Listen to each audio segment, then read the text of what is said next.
Hello, Jeff Big Daddy Wayne thrill seekers, and I will give you a thrill today. This is a story relating to F. Scott Fitzgerald's penis. For those who don't know, F. Scott Fitzgerald, a really acclaimed American author, the author of The Great Gatsby. I mean, you must know him. Leonardo DiCaprio made the film. I mean, we all know Leo. Anyway, for those interested in all this sort of thing, there's a story Ernest Hemingway told in A Movable Feast that in the 20s, when him and Fitzgerald were together one time, F. Scott was complaining about his wife Zelda, who later went crazy. He was complaining that she said he was small, not well endowed. Now, I found this interesting for a number of reasons, okay? And I'm going to tell you why. First of all, if I was Scott, I would have said to her, his wife, how do you know I'm small? How do you know I'm not well endowed? Just exactly what is your knowledge of cock? However, he was a gentleman and probably didn't bring it up. However, according to Hemingway, and they're both drinkers, you know, they're at a cafe. Fitzgerald tells him this story, and Hemingway, of course, is always like the great father, dispenser of wisdom. He says to F. Scott, I don't believe that. Come with me. They go into the John.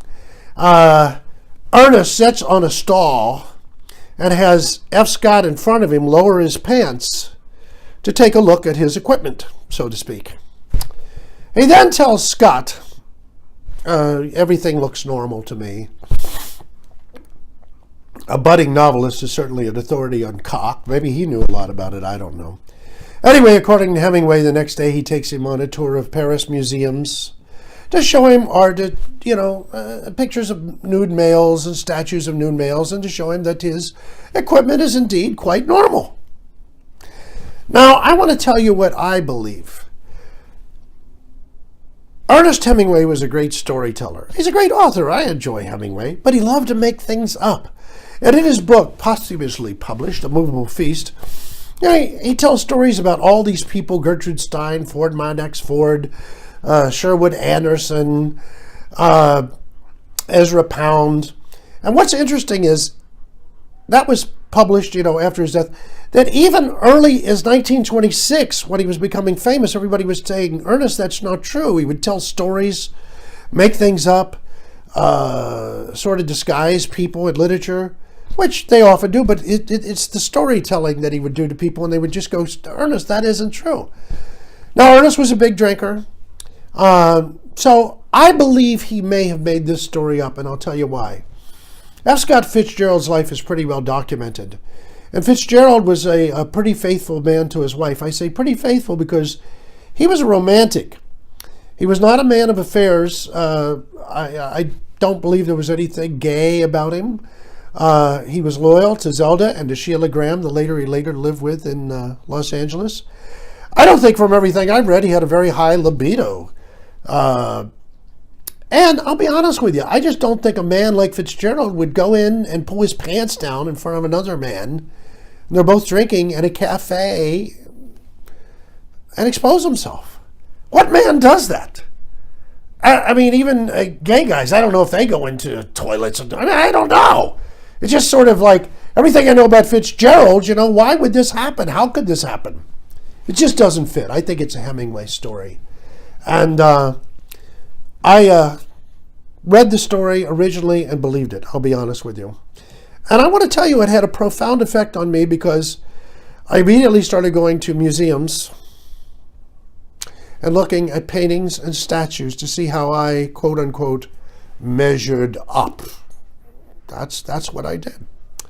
And I'm going to confess something here to you, ladies and gentlemen. This is Big Daddy. I tell the truth. I was telling this to a friend one time. We were drinking in Paris. And he says, you know what? You've told me your story. You've told me the Hemingway Fitzgerald story. He confessed to me that he was a gay man and he knew cock. He said, I've had thousands of cocks. He said, I know you're not gay, but let me take a look at your cock. And I thought, well, it is time for a professional opinion. Even though my doctor was sticking his finger up my ass every year, I just thought it was out of place to ask him. Although my wife at the time had never accused me of being small or little, I remember when we first got together. I mean, I had really been with a lot of women. But I wanted to feel like a man, when she was there in the motel. And I told her, I said, getting undressed, do you know what they call this, baby? And she laughed and put her hand over her mouth. And she said, a wee-wee? I said, no, that's a cock. And she laughed and said, no, that's a wee-wee. I've seen cocks. Hey, everybody wants to be a comedian. So anyway, this gentleman and I, who I still stay in contact with, a witty fellow, we went into the cafe. We were very drunk. He sat on the stool, the stall, just like the toilet, just like Hemingway. In fact, he looked a little bit like Hemingway and acts like Hemingway. I hope he doesn't kill himself eventually. I know he hasn't written any good books, so I think it. Anyway, I dropped my pants, and just then the waiter walked into the restroom. I still laugh as I see the shocked expression on his face. And I said, it's my friend. He likes me.